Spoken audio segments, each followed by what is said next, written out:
મિત્રો, આપણે શંખ નામ બધાએ સાંભળ્યું છે, તો આ શંખ છે. શંખ વગાડવાથી ખૂબ આપણને લાભ થાય છે. આપણા શરીર ખૂબ તંદુરસ્ત રહેશે. આપણા ફેફસા મજબૂત બને, હૃદય મજબૂત બને, મસ્તકના સ્નાયુ મસ્તિષ્ક આપણું મજબૂત બને છે. શરીરને ખૂબ લાભ થાય. તો દરરોજ આપણે શંખ વગાડવો જોઈએ. આપણે ફક્ત મંદિરમાં શંખ વગાડીએ, પણ એવું નથી.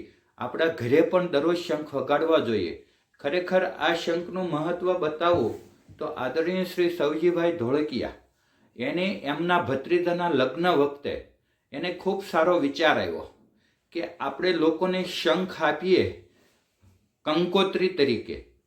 તો એમને એમના ભત્રીજા જે ઘનશ્યામભાઈ ધોળકિયા છે, એમના દીકરા હિતાર્થભાઈના લગ્ન પ્રસંગે એમને સ્વાસ્થ્યનો વિચાર આવ્યો અને એને આ શંખ દરેક કંકોત્રી સાથે આપ્યો. એટલે કે દરેક એમ્પ્લોયને પણ આપ્યો અને એમના સગા સંબંધીને દરેક કંકોત્રી સાથે પણ આપ્યો. એટલે કે લગભગ 15,000થી વધારે આ શંખ એમને લોકોને આપ્યા. અને એના લોકોનું સ્વાસ્થ્ય સારું રહે એટલે દરરોજ આપણે શંખ વગાડવો જોઈએ. તો ખરેખર આદરણીય શ્રી સવજીભાઈ ધોળકિયાને ખૂબ ખૂબ અભિનંદન, ખૂબ ખૂબ ધન્યવાદ કે જેને આવો સારો સ્વાસ્થ્ય માટેનો લગ્ન પ્રસંગમાં પણ સ્વાસ્થ્ય માટેનો સારો વિચાર આવ્યો. એ બદલ ખૂબ ખૂબ અભિનંદન.